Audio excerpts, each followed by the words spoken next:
Bom dia, me chamo Giovana Libório, sou professora da Universidade Federal do Piauí e hoje vamos ministrar a disciplina de metodologia científica. Quais são os pontos centrais da aula? Primeiro, como elaborar um projeto de pesquisa. Segundo, vamos apresentar sugestões de métodos para a elaboração de projetos de pesquisa, para a construção do trabalho de conclusão de curso. E terceiro, um modelo para a elaboração do projeto de pesquisa. O objetivo da aula é instrumentalizar vocês, deixar vocês preparados para a construção do projeto de pesquisa para o trabalho de conclusão de curso. O que é um projeto? A ABNT define projeto como uma descrição da estrutura de um empreendimento a ser realizado. O projeto vem do latim progisere, que é colocar adiante. A elaboração de qualquer projeto, ele depende de dois fatores fundamentais. Primeiro, a capacidade de construir uma imagem mental de uma situação futura. Você vai fazer o planejamento das etapas. Segundo, a habilidade de elaborar um plano de ação a ser executado em um tempo determinado que vai permitir a sua realização.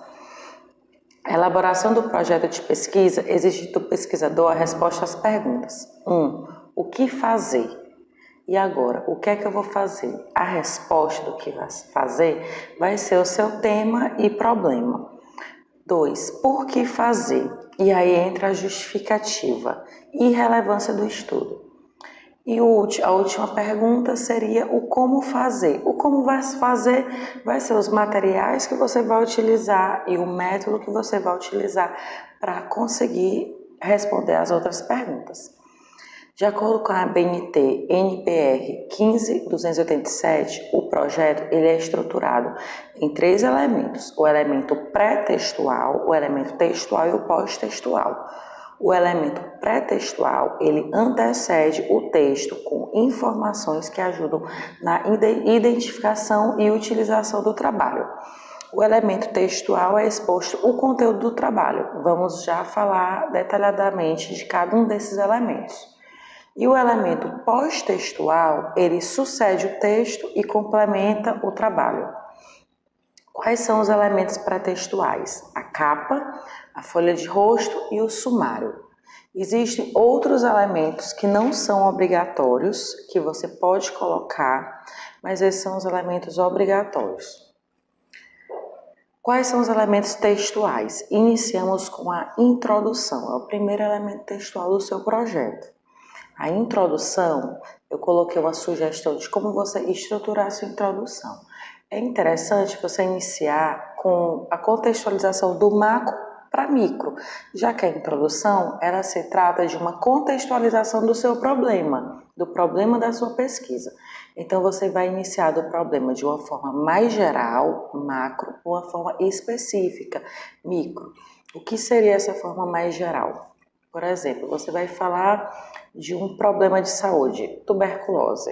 Você vai falar sobre as notificações de tuberculose na sua cidade, simplesmente. Então, você vai iniciar do macro, que você pode apresentar dados da Organização Mundial de Saúde, dados internacionais, e aí você pode apresentar depois dados do Ministério da Saúde, dados nacionais, depois dados estaduais, da Secretaria de Saúde e depois dados municipais do município que você escolheu. Isso poderia ser uma contextualização do macro para o micro. Você vai continuar colocando a literatura científica atualizada, indica-se dos últimos 3 a 5 anos, eu prefiro trabalhar com a literatura dos últimos 3 anos.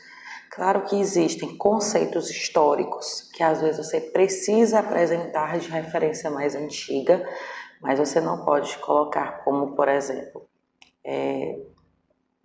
a prevalência da tuberculose, você vai trazer um dado de 2013. A prevalência atual da tuberculose, ou dados atuais revelam que não são atuais, tem que tomar esse cuidado. O texto ele deve ser escrito na terceira pessoa e de modo impessoal, todo o texto do projeto, de preferência. Na justificativa, algumas pessoas fogem dessa regra. A introdução deve ser finalizada apresentando a hipótese ou questão de estudo, ou até mesmo seu objetivo.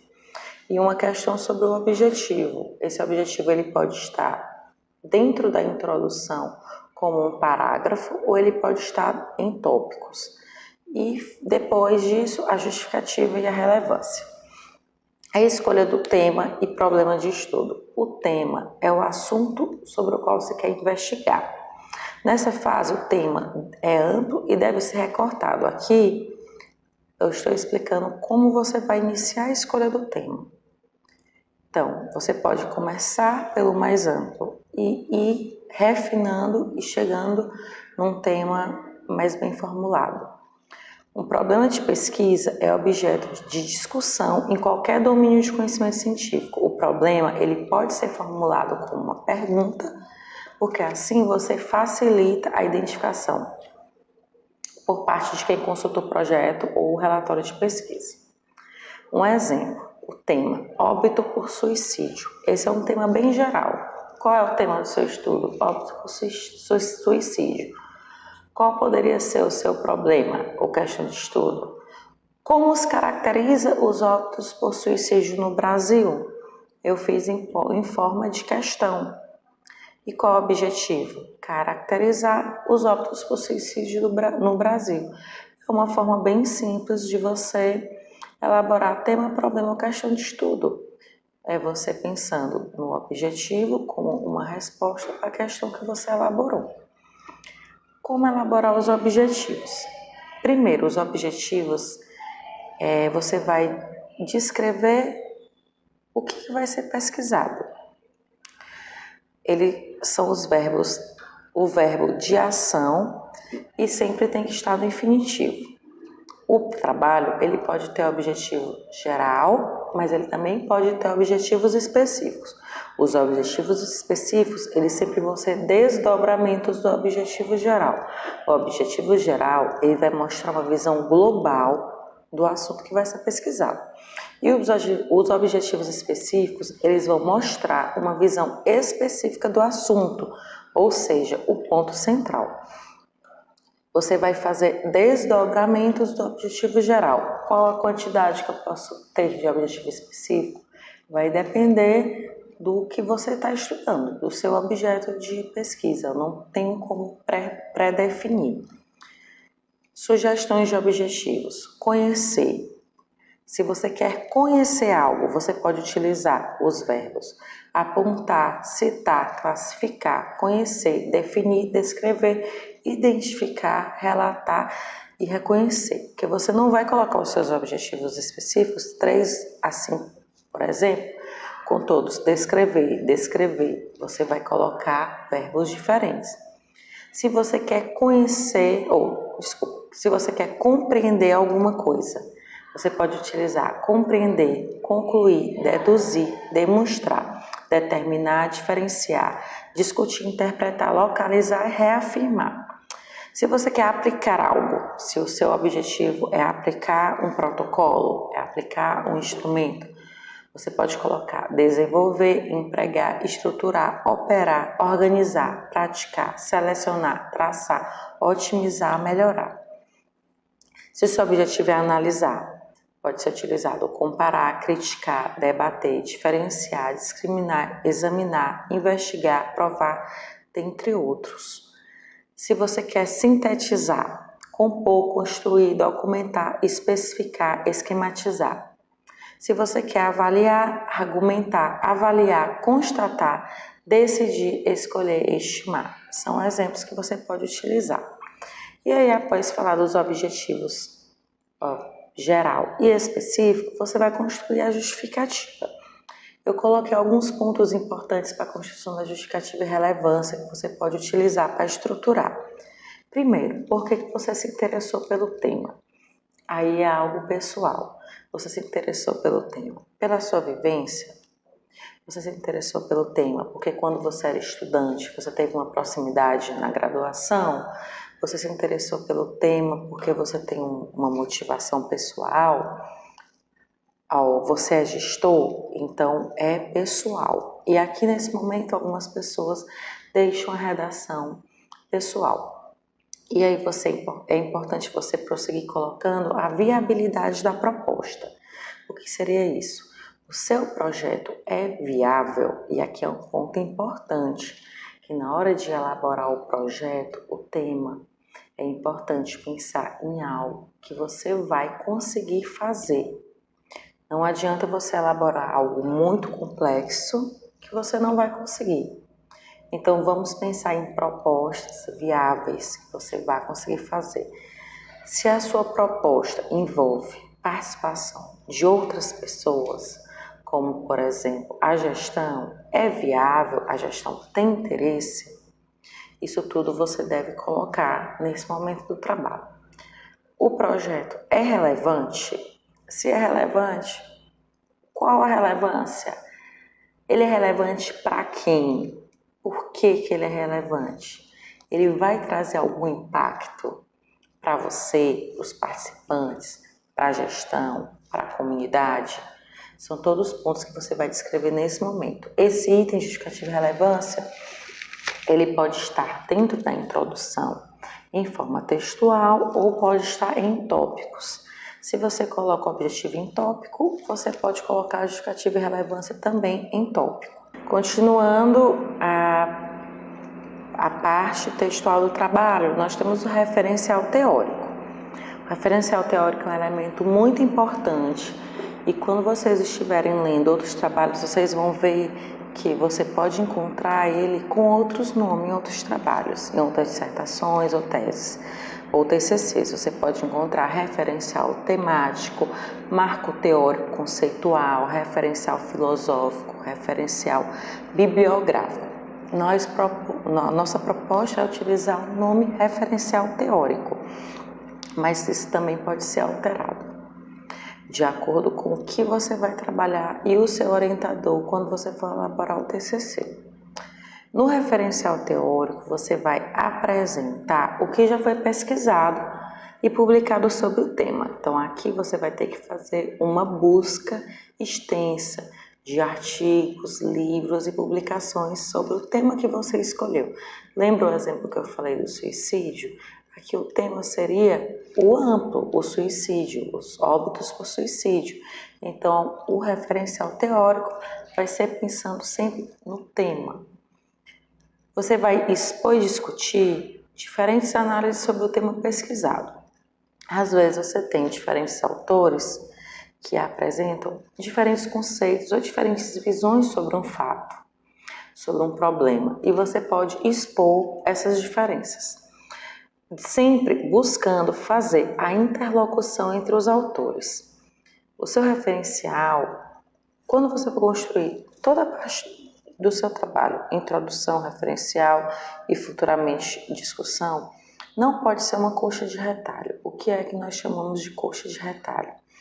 Quando o autor ele constrói um parágrafo de um autor, de uma citação, embaixo ele cita outra citação e outra citação, ele vai recortando, copiando e colando coisas de outras pessoas sem promover uma interlocução e sem fazer uma análise sobre esse texto.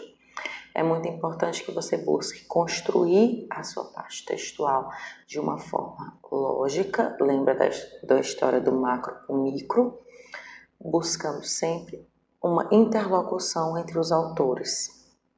Como é que você vai aprender a fazer isso? Na prática e lendo outros artigos e ver como outros autores constroem isso. Com a prática, você vai melhorando a redação do seu trabalho.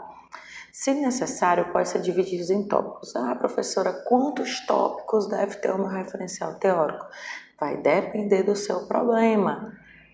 Se é realmente necessário e quantos tópicos. Você pode decidir falar, pensando na questão dos óbitos por suicídio.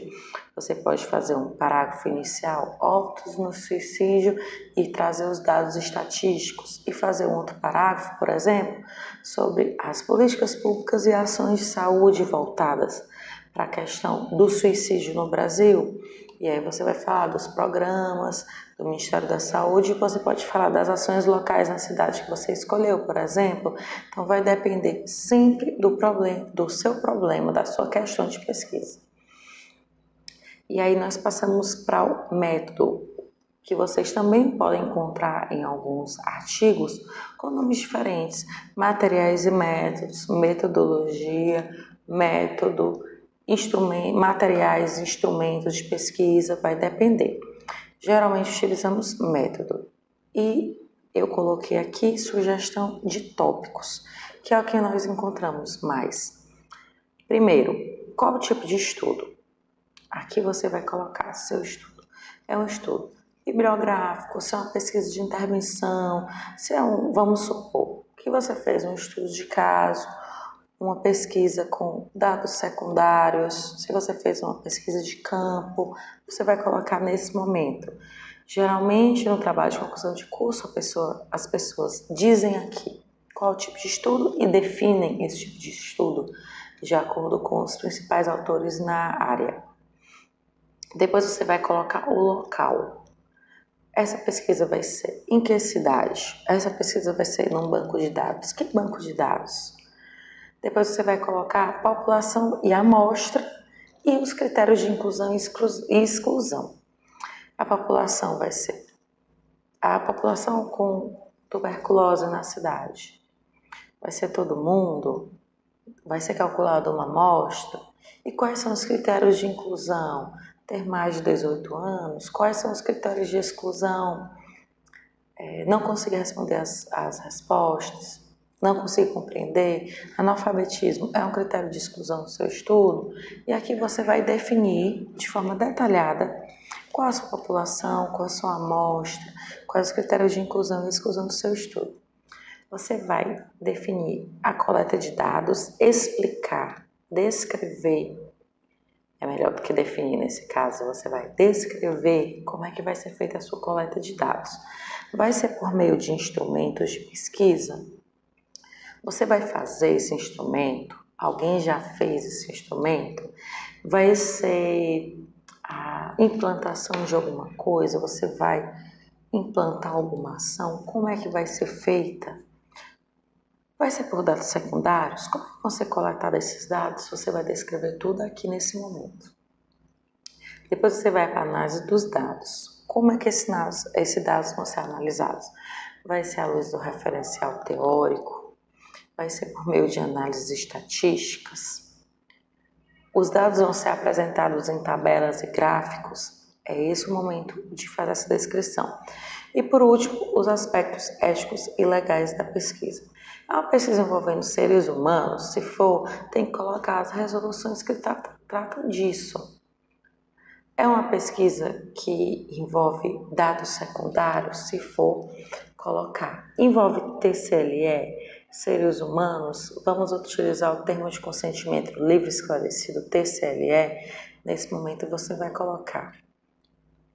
Depois nós temos os elementos pós-textuais. E aí, o que são os elementos pós-textuais? Aqui eu coloquei como exemplo os mais utilizados, só que vocês vão utilizar no projeto de vocês, que é o orçamento e o cronograma. O orçamento, você vai detalhar todos os materiais, todos os recursos necessários para a elaboração do seu projeto e execução. Então, vão ser os gastos, desde o TCC1 até o TCC2. Ah, professora, mas por que eu vou fazer isso? Para você se planejar. Lembra que o projeto ele é um planejamento e você precisa da capacidade de planejamento para executar o plano de ação. Às vezes o seu orçamento também ele pode ser financiado, você pode apresentar ele para a gestão, você pode submeter a editais de financiamento. Para isso você tem que ter um orçamento detalhado. Eu coloquei um modelo de orçamento aqui e no modelo de projeto de vocês, para vocês verem como é feito. E depois o cronograma. O cronograma é a descrição detalhada de todas as etapas até a defesa da monografia, até a defesa do TCC. Eu também coloquei um modelo para vocês verem. Vocês podem colocar os meses, né? Eu coloquei mês no slide, mês 1, mês 2, mês 3, que aqui seria a partir do mês inicial. Você vai iniciar agora em maio, então o mês 1 você vai substituir por maio e prosseguir até o mês de conclusão. Coloquei etapas. Essas etapas é um modelo. Vocês podem colocar novas etapas, se for necessário o trabalho de vocês. Aqui eu coloquei escolha do tema no mês 1, levantamento bibliográfico, mês 2, 3 e 4. Alguns trabalhos você estende o levantamento bibliográfico até o final. Por quê? Porque você sempre está fazendo um levantamento bibliográfico enquanto está produzindo novas leituras. Então, vocês podem colocar até o final sem problema nenhum. Elaboração do projeto, mês 5. Coleta de dados, aí você vai colocando de acordo com a sua proposta de trabalho. Depois, as referências. As referências, você vai relacionar todas as fontes que foram consultadas para elaborar o projeto e você citou.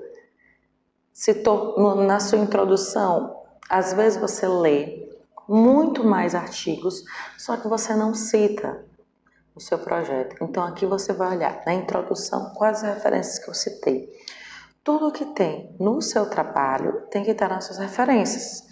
Então, você sempre tem que contar e conferir se todas as referências estão citadas no trabalho e nas referências. Então, aqui você vai colocar todas as referências que você colocou. Vamos falar sobre os tipos de estudos indicados para o desenvolvimento do trabalho de conclusão de curso, o TCC, nessa especialização de gestão. Sugerimos 3 tipos de estudo. Isso foi definido em conversa com o coordenador, para colocar propostas de tipos de estudo viáveis e condizentes com o objetivo da especialização. Então, são sugeridos 3 tipos de estudo. O primeiro, estudos de intervenção. O segundo, revisão de literatura. E o terceiro, pesquisa com dados secundários. A escolha do tipo de estudo que você vai fazer vai depender sempre do objeto, do tema que você quer pesquisar. A revisão da literatura é um método bastante conhecido, que com certeza todos tiveram contato na graduação. A revisão da literatura, ela vai ser elaborada quando o propósito é definir conceitos, examinar teorias, revisar evidências, analisar assuntos metodológicos sobre um tópico particular. Esse método permite busca, avaliação crítica, síntese de referências de produções ou evidências sobre um tema investigado. E o seu produto final é um estado atual do conhecimento do tópico de interesse, bem como identificação de lacunas. Deve ser evitado fazer revisão de literatura de temas já muito trabalhados, de temas já muito batidos. Como é que você vai saber disso? Pesquisando referências sobre o tema. Quando você escolher, vou voltar à história dos óbitos no Brasil, óbitos por suicídio no Brasil. Ah, professora, eu quero trabalhar os óbitos no suicídio no Brasil.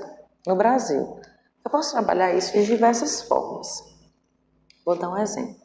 Eu posso apresentar uma revisão da literatura sobre os óbitos por suicídio no Brasil, tendo como foco os óbitos por suicídio no Brasil em adolescentes. E eu posso fazer uma revisão da literatura sobre isso. Eu posso fazer uma pesquisa de dados secundários sobre isso. Como eu fiz um TCC com aluno da graduação, nós fizemos uma pesquisa no banco de dados com as notificações dos casos de óbitos por suicídio no Brasil. Então, a gente já deu um outro olhar nessa pesquisa. Nós buscamos características dos óbitos por suicídio que constam na ficha de notificação. Então, já é um objeto, um tema, um problema que eu posso ver de diferentes formas. A revisão da literatura, ela permite busca, avaliação crítica, síntese de referências, como eu falei para vocês. Então, sempre tem que ser feita uma busca bem extensa em bases de dados, em bibliotecas virtuais, se necessário, livros, banco de teses, de dissertações.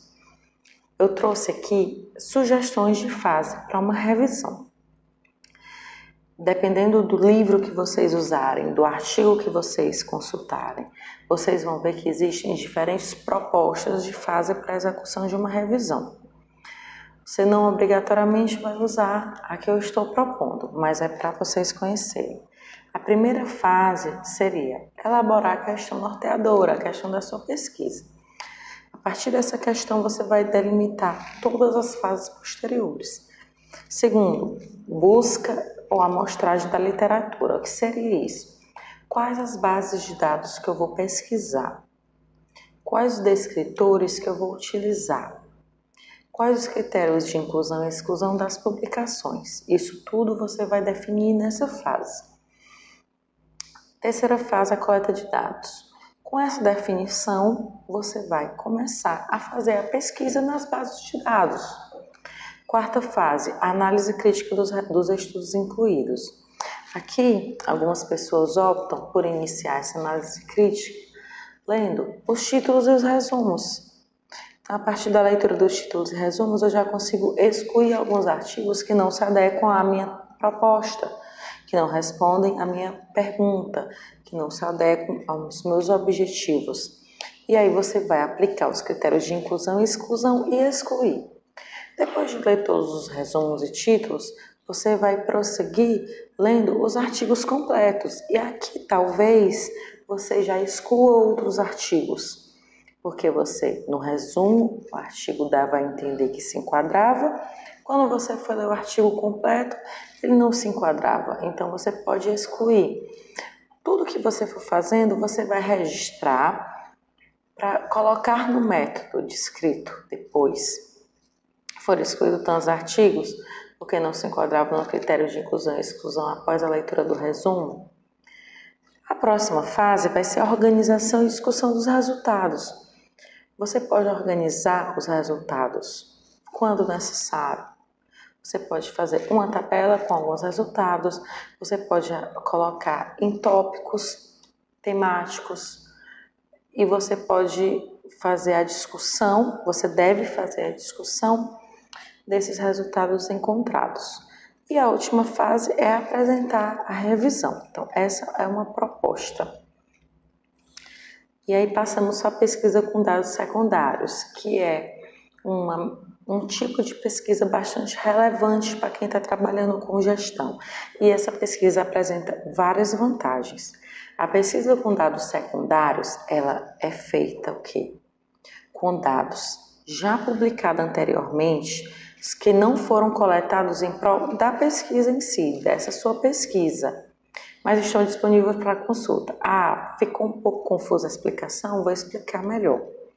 Você pode desenvolver a sua pesquisa, a sua análise, com base em dados, por exemplo, do IBGE, do IPEA, Instituto de Economia Aplicada, com dados dos sistemas de informação em saúde. Outro exemplo, dados do registro de câncer de base populacional. E existem outras bases de dados que os dados estão disponíveis para o público, que você pode fazer essa análise.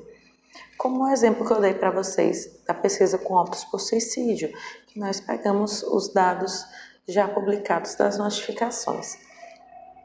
Os dados secundários provenientes dos sistemas de informação em saúde, eles têm uma grande vantagem, porque eles têm uma cobertura populacional bastante ampla e vai ter baixo custo para você pesquisador, porque você não vai gastar tanto com a coleta das informações. Então, você tem também a facilidade de um segmento longitudinal. O que seria isso? Você fazer uma comparação. Daqui a 3 anos você fazer uma nova pesquisa e fazer uma comparação, ou até mesmo na sua pesquisa você fazer uma comparação. O meu estudo sobre óbitos por suicídio, eu fiz uma pesquisa dos últimos 15 anos. Então, imagina como seria fazer uma pesquisa de campo, eu tivesse que ir a campo para procurar esses dados no campo das notificações de suicídio em todo o Brasil. Eu teria uma dificuldade muito grande, seria inviável, já que eu não vou gastar se eu pego no banco de dados, porque os dados já estão lá, já estão organizados, e são dados de 15 anos de todo o Brasil. Então, é uma vantagem muito grande. Outra vantagem você não precisa da entrada no Comitê de Ética e Pesquisa, certo? Porque a resolução de 2016, ela garante que pesquisa com dados secundários que já estão publicados, você não precisa submeter ao Comitê de Ética, que a pesquisa de campo você precisaria submeter. As maiores desvantagens estão relacionadas à falta de padronização na coleta de dados, que pode afetar a qualidade dos dados registrados, e a cobertura que pode variar no tempo e no espaço, e falta de informações. Quando eu fui elaborar essa aula, eu fui dar uma pesquisada em algumas bases de dados secundários, e eu percebi isso. Às vezes tinha um ano, 2015, naquele ano não tinha disponível. Outro problema que vocês podem encontrar: falta de dados. Eu fiz uma pesquisa com um banco de dados de notificações de hanseníase e faltava dados. Então, faltava às vezes dados sobre a data de diagnóstico, sobre a avaliação do grau de incapacidade física. Então, simplesmente esses dados não foram ou coletados ou digitados. Então, nós temos um problema de completitude desses dados. Às vezes, nós temos esse problema que pode interferir um pouco na coleta. Então, a vantagem principal: economia de tempo, de recursos, ético, e essa questão ética que eu falei para vocês. E quais são as limitações? A seleção de variáveis vai depender das variáveis que aquela base de dados, que aquele banco já possui. Eu não posso querer pesquisar algo que não tem, como o nome dos pacientes, vocês não vão encontrar, lógico. Mas, por exemplo, eu não posso querer, no caso de óbito, mas eu quero saber se essa pessoa foi internada antes, se ele fez tratamento. Eu queria saber se ele fez um tratamento no CAPS, por exemplo. Não tem lá esse dado. Não tem como eu obter esse dado, porque o dado não está lá no banco. Eu só posso trabalhar com o que está no banco. Qualidade do dado coletado, por essa questão que eu falei para vocês, não tem como você ter um controle de como esse dado foi coletado em campo, e às vezes existe uma falha na digitação, que eu não sei se foi na digitação ou na coleta. Exemplos de estudos com dados secundários, para clarear um pouco para vocês. Avaliar a ocorrência de um evento durante o ano. Então, eu quero avaliar a ocorrência do óbito por suicídio no Brasil durante anos. Eu posso pegar 2001, 2002, 2003, 2004. Durante os meses dos anos, posso pegar um ano e fazer análise durante os meses. Isso pode ser interessante com certas doenças que se agravam em certas épocas do ano. Nós sabemos que no início do ano, por exemplo, as crianças adoecem mais. Agora, nesse momento, estamos passando por superlotações dos hospitais infantis em Teresina, particulares e públicos. É um período de muito adoecimento infantil. Então, se eu for fazer essa análise por meses de um agravo infantil, de uma doença infantil, eu poderia encontrar que uma ocorrência maior no início do ano. Então, eu consigo fazer uma análise dos meses. Outro exemplo: avaliar a notificação dos casos de hanseníase durante o ano, que é a mesma coisa da questão se eu for trabalhar com os dados secundários, por exemplo, de um hospital. Pode acontecer também das internações durante o ano. Eu posso avaliar a notificação de hanseníase dos últimos 5 anos. Um exemplo para vocês. Eu coloquei esses exemplos de hanseníase porque também é algo que eu trabalho e tenho contato, então foi mais fácil elaborar esses exemplos. Outro objetivo: identificar a possível presença de unidades de saúde, municípios silenciosos, verificar a unidade de municípios silenciosos. O que seria isso? Sem registro de eventos por local de residência. Não significa, gente, que aquele município não teve casos. A pergunta que deve ser feita nesse caso é: não teve casos porque não teve notificação? O que foi que aconteceu que não teve notificação? aquela unidade básica de saúde não está tendo notificação. Por que ela não está tendo casos ou porque essa avaliação não é feita? É um questionamento muito importante quando você vê que algo está silencioso, está sem casos. Aí eu trouxe para vocês um print da página do DataSUS. Vocês podem ver que existem vários itens que você pode selecionar. São doenças de agravo de notificação a partir de 2007, com dados, dados do Sinan, que já está disponível você pesquisar. Quando vocês fizerem essa pesquisa, naveguem nesse banco, naveguem nesse site, que vocês vão ver que alguns agravos não têm notificações em alguns anos. E mesmo ele disponibilizando algumas variáveis sobre esses agravos, você seleciona a variável e não vai aparecer nada. É importante vocês fazerem isso e conhecerem esse banco de dados. Existem outros, que você pode obter. Então, aqui um exemplo. Eu cliquei aqui em dengue e aí eu vou selecionar o local que eu quero do mapa. Aqui é o exemplo que eu utilizei de leishmaniose visceral, casos confirmados, notificados no Sistema de Informação de Agravos de Notificação no Piauí. Então, eu coloquei o ano, primeiro sintoma, coluna, o ano, primeiro sintoma, conteúdo, casos confirmados no ano 2017. E aí, ele gerou aqui quais foram os dados, aqui de 2016, 2017 e o total. E aí ele apresenta algumas notas sobre aquelas informações, de excluído o caso não residente no Brasil, quais são os períodos disponíveis. Então, assim você vai mexendo nas bases de dados e conhecendo. Aqui é uma outra forma de selecionar, que você pode utilizar. Aqui um exemplo de variáveis. Você pode escolher o ano de notificação, mês de notificação, município de notificação, região, macro-região. Você vai fazendo essa pesquisa de acordo com o seu problema. E aí eu apresento alguns artigos com exemplos. Esse artigo de 2014, publicado na revista de Epidemiologia e Serviços de Saúde, está disponível no Cielo. Ele apresenta, o título dele é Avaliação da completitude e da consistência e da duplicidade de registros de violência do Sinan em Recife, Pernambuco, de 2009 e 2012. Vocês percebem que ele já delimita o tempo, ele já faz um recorte temporal de 2009 a 2012, e pelo título nós já conseguimos ver qual é o objetivo, que ele pegou esse banco de dados Sinan e ele foi avaliar a forma de como esse registro está apresentado, completitude, consistência e duplicidade de dados. Como o resumo mostra, objetivo: avaliar a completitude, consistência e duplicidade de registros de violência registrados no Sinan em Recife, Pernambuco, de 2009 a 2012, delimitação boa de tempo e local. Tanto o local, a cidade, quanto o local base de dados. Qual é o método?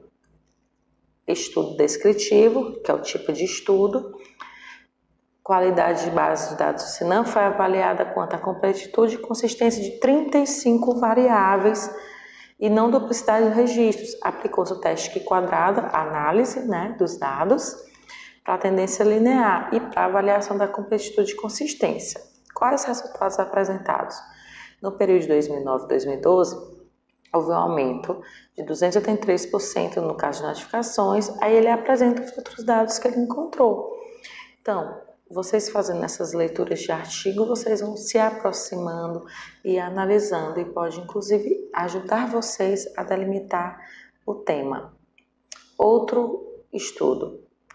Tendência temporal de prevalência de hipertensão arterial sistêmica e diabetes mellitus entre adultos cadastrados no Sistema Único de Saúde em Florianópolis, Santa Catarina, 2004 e 2011.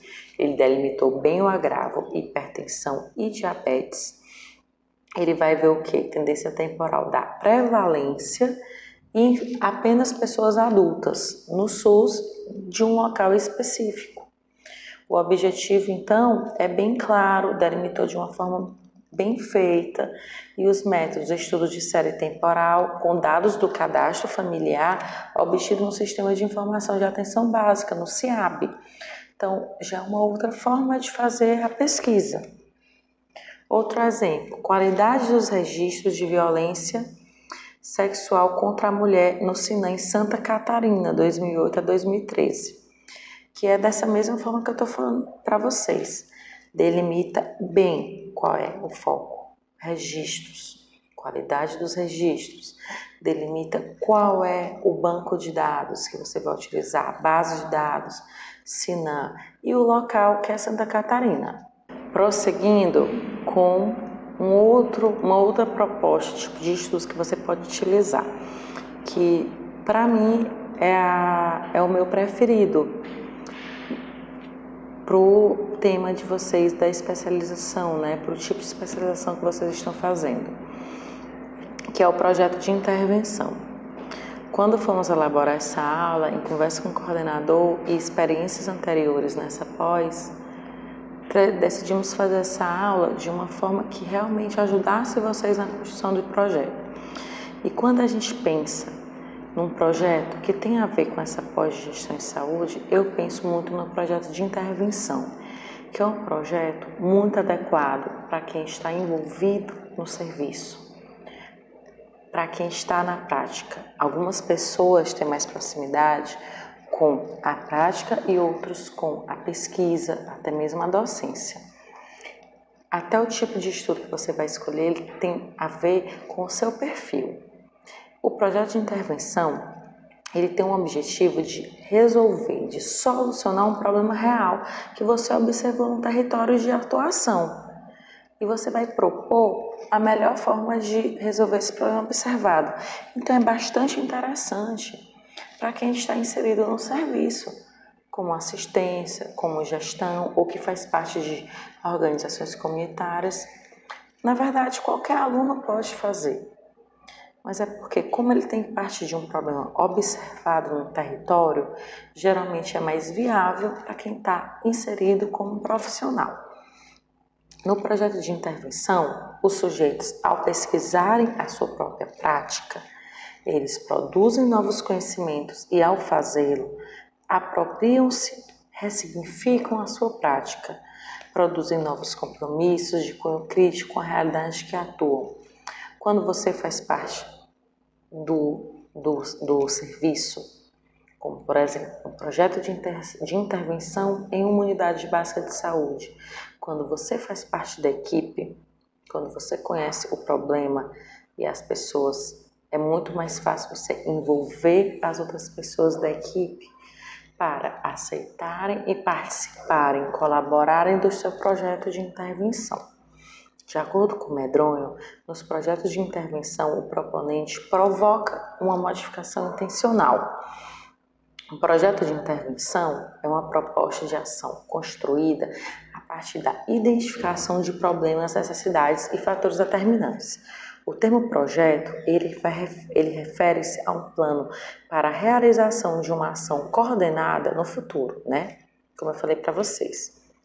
O projeto é algo que eu vou fazer. E quando eu falo em projeto de intervenção, implica em uma ação objetiva. Então, é um planejamento de uma ação objetiva, que vai ser a intervenção, que vai ser algo concreto, vai ser algo realizado na realidade. Nesse sentido, um projeto de intervenção, ele deve definir e orientar as ações planejadas para resolver problemas ou necessidades identificadas, preocupando-se em gerar mudança e desenvolvimento. Eu apresento sugestões de etapas para a construção do projeto de intervenção. Se vocês forem procurar na internet, vocês podem encontrar outros modelos, outras sugestões. Eu apresento essas, que eu acho que seria viável para a construção do projeto de vocês. A primeira fase para elaborar o projeto de intervenção é a fase exploratória. Na fase exploratória, você vai definir uma situação-problema. Como é que eu vou definir essa situação-problema? Eu vou identificar problemas ou situações problemáticas, fazendo um levantamento inicial. Esse levantamento inicial é importante que você esteja inserido ou conheça bem a realidade. A segunda etapa é a definição do tema, problemas e objetivos. E a terceira etapa é, após essa definição, você consegue construir a sua introdução e o referencial teórico temático. Vou agora falar de cada uma dessas fases, mas vocês estão vendo o quê? Que no projeto de intervenção, eu sugiro que vocês só construam a introdução referencial teórico após a definição do problema de uma forma bem feita. Como seria essa definição? Na fase exploratória, fase 1, eu trouxe um exemplo para vocês. Observei que na cidade de Floriano não existe um impresso adequado para registro da sistematização da assistência de enfermagem na atenção básica. Esse pode ser um problema. Eu sou enfermeira, então a minha prática inclui essa. E eu atuo na estratégia da saúde da família com os meus alunos. Então eu percebo que não existe um impresso adequado. Se a gente for parar para pensar, se eu for da gestão, vai ser muito mais fácil eu resolver esse problema. Ou se eu for de uma estratégia da família, vai ser muito mais fácil do que eu, como professora, que estou externa, fazer essa intervenção. O que seria mais fácil para mim? Mais prático? Que poderia trazer mais impacto? Não só por ser mais fácil. Vamos falar, o que está mais associado à minha prática? Eu poderia fazer como professora um plano de intervenção voltado para uma disciplina, certo? Uma disciplina com os meus alunos, para a minha prática. Eu trouxe esse exemplo para a prática de vocês. Você é algo mais do cotidiano de vocês que estão na saúde pública. Mas o interessante é o quê? Que vocês reflitam em algo que vocês tenham afinidade e conheçam o problema. Então aqui, vamos lá, eu tenho conhecimento desse problema. Fase exploratória. Depois eu defini o problema, eu vou definir tema, problema e objetivos. O tema seria o quê? Algo amplo. Sistematização da assistência de enfermagem na atenção básica de Floriano. Esse seria meu tema. Qual seria o meu problema, minha questão de estudo? Em Floriano, não existe instrumento adequado para registro da SAI na atenção básica. Percebam que aqui eu não quis fazer uma questão, eu fiz um problema, não fiz em forma de questionamento, não tem problema. Em Floriano, não existe instrumento adequado para registro da SAI na atenção básica. E aí eu prossigo. Tema, problemas, objetivos. Uma pergunta-chave para formular os objetivos é: para que eu vou intervir? No projeto de intervenção, essa é uma boa pergunta para lhe ajudar a formular o objetivo. E aqui o exemplo, a pergunta: para que intervir? Qual seria então o meu objetivo diante dessa pergunta? Eu vou intervir o quê? Para construir um instrumento para registro da SAI na atenção básica de Floriano. Esse seria o objetivo, a construção. Não seria a implantação em si do instrumento, seria construir com as enfermeiras, com a equipe.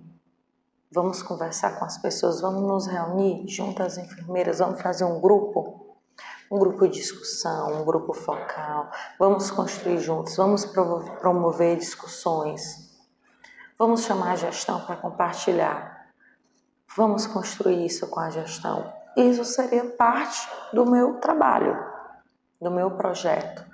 Isso seria a minha intervenção, a construção. A intervenção não seria necessariamente, nesse caso, a aplicação do instrumento, ou imprimir e botar lá nos prontuários. Não. A construção já seria algo que poderia provocar um impacto na minha prática, porque a partir da execução desse projeto, eu teria um instrumento que poderia ser utilizado pela gestão e pelas enfermeiras a partir desse momento. E seria feito o quê? De acordo com a necessidade delas, com a prática delas. A fase 3, construção da introdução do referencial teórico. Como poderia ser a introdução desse meu projeto de intervenção? Eu poderia falar sobre a SAI, sobre a importância da sistematização da ciência de enfermagem, para a longitudinalidade do cuidado e autonomia da enfermagem. Eu, em seguida, poderia falar da SAI na atenção básica e finalizar com objetivo justificativo e relevância. Percebam que eu parti do macro ao micro. O que seria o macro? O macro seria a sistematização da ciência de enfermagem de uma forma geral. E o micro seria o quê? A sistematização da ciência de enfermagem na atenção básica. Eu finalizo com objetivo, justificativo e relevância. O meu referencial teórico, eu poderia organizar em tópicos. O primeiro tópico eu poderia falar sobre a atenção básica e o papel da enfermagem, e o segundo tópico eu poderia falar sobre a SAI, falando de forma bem detalhada. Quais são as resoluções que tratam da SAI, quais são as etapas da SAI, quais são os autores que falam sobre a SAI. Aí eu posso detalhar, falar dos diagnósticos de enfermagem, como elaborar diagnósticos de enfermagem. E aí vai depender da minha revisão, da minha profundidade de pesquisa. A fase 4 seria o método. O método eu vou descrever todas as etapas para contemplar o objetivo proposto. Eu vou detalhar o cenário, as pessoas envolvidas no processo, como essas pessoas serão envolvidas, como essa intervenção será desenvolvida, qual será o papel dessas pessoas, o meu papel, como será desenvolvido, como essa intervenção vai ser realizada e, principalmente, como ela será avaliada. Considerando, gente, então, todas as informações que eu passei para vocês e o material que já está disponível na plataforma, é necessário que vocês leiam esse material, prestem atenção nas informações, utilizem os fóruns e as tarefas para aprofundar-se na temática, para vocês melhorarem o aprendizado para vocês e também vocês lerem as normas da ABNT. Aqui eu estou apenas apresentando o conteúdo e dando um direcionamento para vocês para elaborar o projeto. Pensem na elaboração desse projeto, entendam, ele já é essencial para a conclusão do curso de vocês, porque ele já é parte do TCC2. Vocês vão começar a elaborar agora, vocês vão elaborar na disciplina, faz parte da avaliação da disciplina, e quando vocês apresentarem e ele for corrigido pelos tutores, vocês vão dar continuidade àquilo no TCC2. Não pense, eu vou fazer e depois eu vou mudar, porque depois, gente, acumula, fica mais difícil, vocês vão ter outras disciplinas. Então, pensem, reflitam quando vocês forem fazer os fóruns, as tarefas, qual a importância disso para vocês e se dediquem à elaboração desse projeto. Então, vocês têm que ler as normas da ABNT para entender um pouquinho mais. E agora eu vou falar um pouco para vocês do roteiro que foi elaborado, o modelo, que foi elaborado para o projeto EAD. Vocês vão ver um modelo em Word e ele inicia com a capa, que já tem um cabeçalho com os dados da universidade, do curso. Vocês vão colocar o nome do aluno e vocês vão ver o título. Vamos lá, gente. Título e tema são coisas diferentes. Lembra que eu falei para vocês? Tema é mais geral. O título, ele está relacionado ao seu objetivo. Por que eu estou falando isso? Porque eu vejo geralmente as pessoas falando: o meu tema é... E estão falando é o título. Então, título não é tema não é título. O meu tema é óbito por suicídio. O meu título é caracterização dos óbitos por suicídio no Brasil de 2001 a 2014. Percebe a diferença? O tema é geral, o título é específico do seu trabalho. E o título, ele tem que mostrar de forma clara o que o trabalho de você está trazendo. Uma sugestão, muito importante, assim, valiosa para elaborar o título de vocês. Peguem o objetivo de vocês e tirem o verbo. Se o objetivo geral de vocês é caracterizar os óbitos por suicídio no Brasil de 2000 e 2014, o título de vocês seria tirar o caracterizar. Seria os óbitos por suicídio no Brasil de 2001 e 2014. Se você for colocar um subtítulo, 2 pontos, letra minúscula. O título é em letra maiúscula, negrito, centralizado, e o subtítulo em letras minúsculas, quando necessário. Isso é opcional. Então, sempre pense no título como algo relacionado ao objetivo. O título não pode estar num caminho e o objetivo no outro. Por isso, a dica valiosa, importante para vocês. Tira o verbo, vira o objeto, o título. Tira o verbo do objetivo, que se transforma no título. Embaixo, local e ângulo. Depois vocês vão ver no arquivo, seguindo, que nós temos a folha de rosto. A folha de rosto já inicia pelo nome da pessoa, embaixo o título, da mesma forma da capa, o mesmo título, e vocês vão ver um texto que já é pronto para vocês, que é o projeto de pesquisa apresentado à disciplina Metodologia Científica, curso de especialização, com parte de requisitos necessários para a obtenção do título de especialista em gestão em saúde. No TCC2, esse textinho vai mudar, porque não vai ser mais um projeto apresentado à disciplina de metodologia. Vai ser o quê? Um trabalho de conclusão de curso apresentado à banca examinadora, ou apresentado à coordenação do curso de especialização. Nome do orientador, embaixo, local e ano. E aí, você vai para o sumário.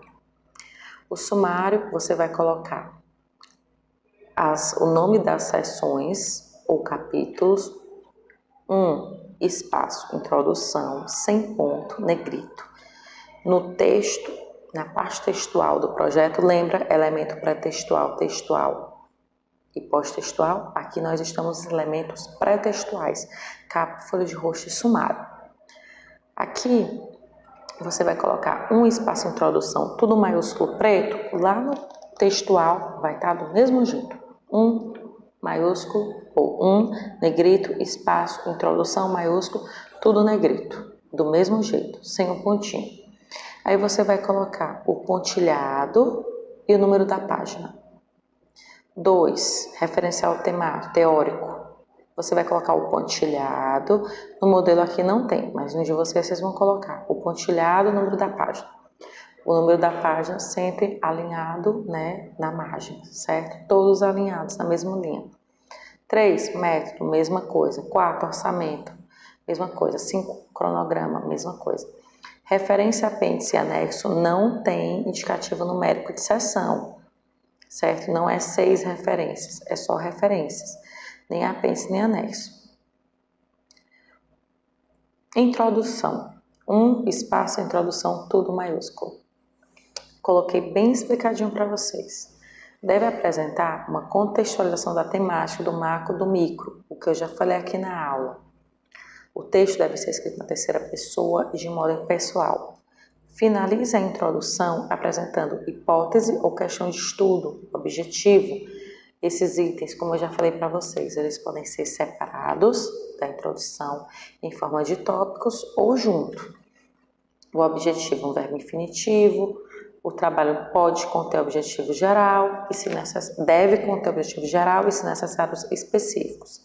A justificativa e relevância, como eu já falei para vocês, porque você se interessou pelo tema, se a proposta é viável, explicar a relevância do tema.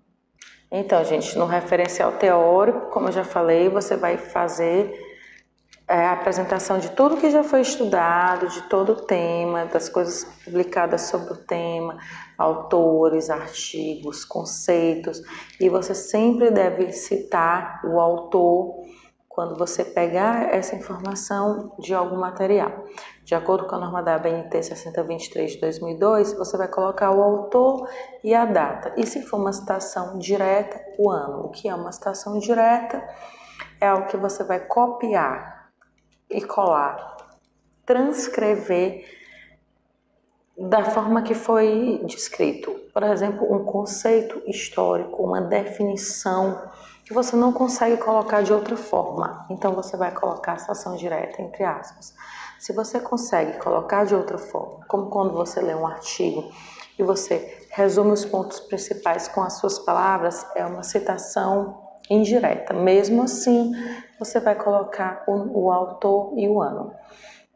E aí, prosseguindo o método, sempre buscando descrever as etapas do estudo e sempre respeitando o tipo de estudo que você vai estar colocando.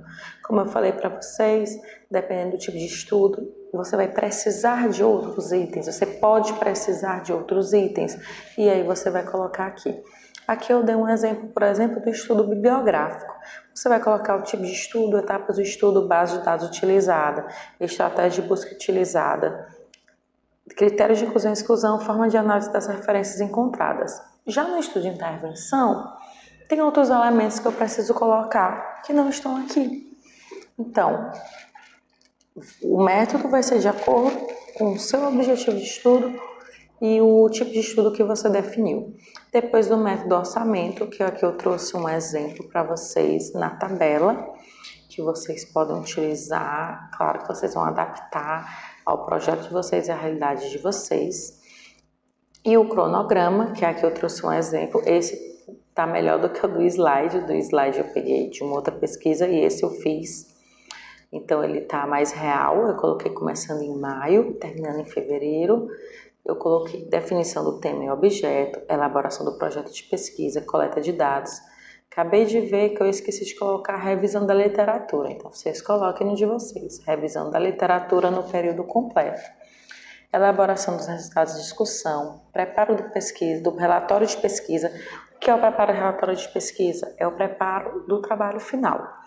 Revisão gramatical e tradução dos resumos. É sempre importante pedir para outra pessoa com experiência, em revisão, dar uma lida no trabalho, entrega do TCC e defesa do TCC, um modelo bem adequado.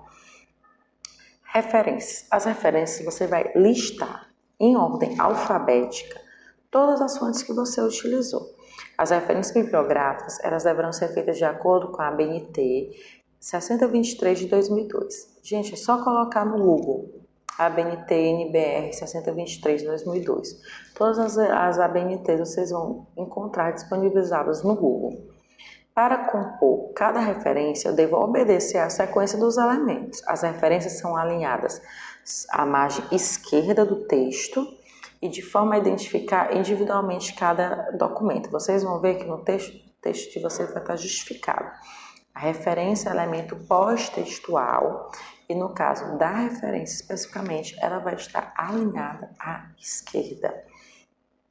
Ela vai ter espaço simples e de acordo com a NBR 15287 de 2011, o responsável pelo projeto vai alterar apenas o quê? Ela altera apenas o quê? O espaço entre as referências, que passa a ser de apenas um espaço simples. Então, o espaçamento é simples, quando você vai editar o seu trabalho, você vai lá, em fonte, você vai lá em parágrafo, aí você vai fazer o espaçamento entre linhas simples e o espaço entre uma referência e a outra é de um espaço simples, um enter. Eu sempre gosto de fazer a referência no arquivo separado do trabalho, porque ela tem essa diferença do resto do projeto. Então, eu só junto quando o projeto está pronto, porque na hora de formatar o arquivo todo, você pode esquecer disso. O recurso tipográfico, a fonte que você vai utilizar para destacar o elemento do título, deve ser uniforme em todas as referências. O título, alguns elementos das referências, de acordo com a ABNT, eles são destacados, que esse destaque pode ser em negrito, sublinhado, que é o grifo, ou em itálico. Se você for utilizar negrito, você vai utilizar negrito em todas as referências, itálico em todas as referências. Porque eu não posso destacar em uma em itálico, em outra eu vou destacar em negrito, em outra sublinhado. Vamos manter um padrão. E aí que eu trouxe alguns exemplos de referência. Na norma da ABNT, vocês vão encontrar todos bem descritos. livro, site, aqui eu trouxe exemplo, livro ou folheto, artigo ou matéria de revista, e lá você vai encontrar tudo. Periódico completo, artigo, capítulo de livro, site, vídeo, filme, você vai encontrar bem descrito. Depois das referências, eu vou para o apêndice, que às vezes eu posso ter mais de um. O apêndice, ele não é um elemento obrigatório, você vai utilizar se for necessário. O apêndice é um conteúdo produzido pelo próprio autor. Muita gente confunde anexo e apêndice. Mas tudo é elementos que eu utilizei e aí erra na hora de colocar algo como anexo ou apêndice. Aí uma coisa assim que quando eu comecei a estudar, que eu confundia também, gente, apêndice, o apêndice é meu. Eu não tenho um apêndice, o apêndice não está no nosso corpo, se for parar para pensar, né? O apêndice é algo que está comigo. Então, o apêndice é algo que você produziu. É um instrumento que você produziu, é um fluxograma que você fez, são fotos produzidas no seu trabalho, isso é apêndice. Anexo é algo opcional, também produzidos por terceiros. Eu estou utilizando um instrumento que foi produzido por outra pessoa, eu posso colocar aqui nos apêndices. Quando é que eu vou utilizar? Quando ele vai ser necessário para esclarecer elementos da pesquisa. Vamos supor que eu estou fazendo uma revisão bibliográfica e eu vou utilizar uma classificação de nível de evidência e eu posso colocar ela aqui em vez de colocar na minha metodologia. E apresenta instruções gerais para elaborar o projeto. Primeiro, todo o trabalho deve ser feito com papel branco A4. A fonte escolhida pode ser Times ou Arial, deve ser utilizado em todo o trabalho, estilo normal, tamanho 12. Citações com mais de 3 linhas, fonte tamanho 11, espaçamento simples, recuo de 4 cm da margem esquerda. As notas de rodapé, tamanho 10. Todas as letras dos títulos dos capítulos devem ser escritas no canto esquerdo de cada página em negrito e maiúsculo. Professora, e as subseções, né? Que você pode colocar os subitens, subtópicos dentro do referencial teórico ou da introdução, você pode colocar em negrito também. Você pode colocar subitens 1.1, 1.2 em negrito também. Não é necessário colocar sempre o indicativo numérico nas subseções, mas você vai padronizar. Se você coloca subitens em tudo com o indicativo numérico, vai colocar sempre em todos. A numeração dos capítulos inicia na introdução e finaliza com um cronograma. A partir das referências não tem numeração de capítulo. A numeração de capítulo é aquele 1, introdução, 2, referencial, 3, método. Referência não tem indicativo de capítulo. Os nomes dos componentes do trabalho devem estar no sumário da mesma forma que aparecem no trabalho, tanto os textuais como os pós-textuais. Cada capítulo deve começar em uma nova folha. A introdução é um capítulo numa nova folha. Referencial é um capítulo nova folha. Método é um capítulo numa nova folha. Se fizer parte como objetivo, que faz parte da introdução, você pode dar continuidade na mesma folha. Deve dar continuidade na mesma folha. O espaçamento entre linhas no texto é de 1,5, que difere da referência. Por isso que eu dei a dica de vocês fazerem em um arquivo separado e depois juntarem. O início de cada parágrafo deve ter um recuo de 2 centímetros da margem esquerda. As margens das páginas devem ser do projeto todo. Superior esquerda 3 centímetros, inferior direita 2 centímetros. O número da página deve aparecer na borda superior direita, em algarismo arábico, 1, 2, 3, 4. Inclusive das referências e anexos. Um detalhe importante, a contagem das páginas inicia com a folha de rosto. Capa não conta, porém só vai aparecer os numerozinhos na introdução. Você tem que editar o seu arquivo e colocar na introdução apenas. E aí você pode, para facilitar, fazer um arquivo dos elementos pré-textuais, um arquivo dos elementos textuais e um dos pós-textuais. Depois o pós-textuais você só junta no textual e na hora de imprimir, você pode imprimir pré-textual separado dos textuais e pós que estão no arquivo só. Assim, você conta a introdução como página 3, que é a página 2, a página 1 seria a folha de rosto, a 2 o sumário e a introdução seria a página 3, e é só você colocar no arquivo do Word na hora de botar a paginação para iniciar a contagem da página 3. E aí todo o seu arquivo vai iniciar a numeração dessa página, em seguida, até o final dos elementos pós-textuais e vai estar correto. Algumas pessoas têm dificuldade em colocar a paginação, por isso essa explicação. Sobre o número da página.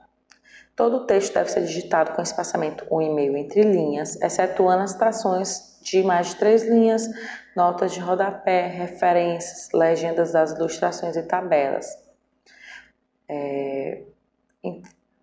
As referências ao final do trabalho devem ser separadas entre si por um espaço simples em branco, um enter.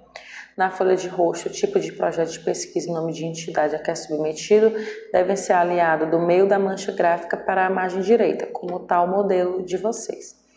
O indicativo numérico em algarismo arábico de uma seção precede seu título, alinhado à esquerda, separado com espaço de caractere, como está no modelo. Os títulos das seções primárias devem começar em página ímpar, anverso, na parte superior da mancha gráfica.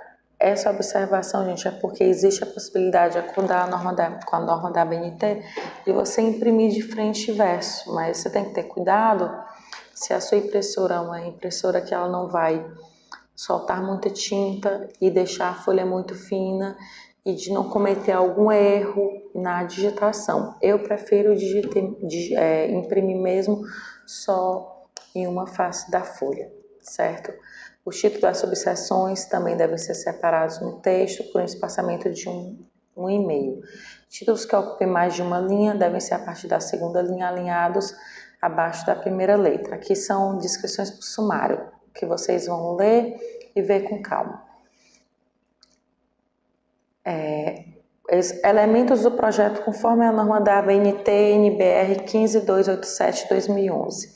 A capa, o nome da entidade, nome dos autores, título, subtítulo, local e ano de entrega. Folha de rosto, nome do autor, título, subtítulo, tipo do projeto, nome do orientador, local, ano. Sumário. Sumário tem uma norma técnica da ABNT só para ele, que é a ABNT NBR 6027.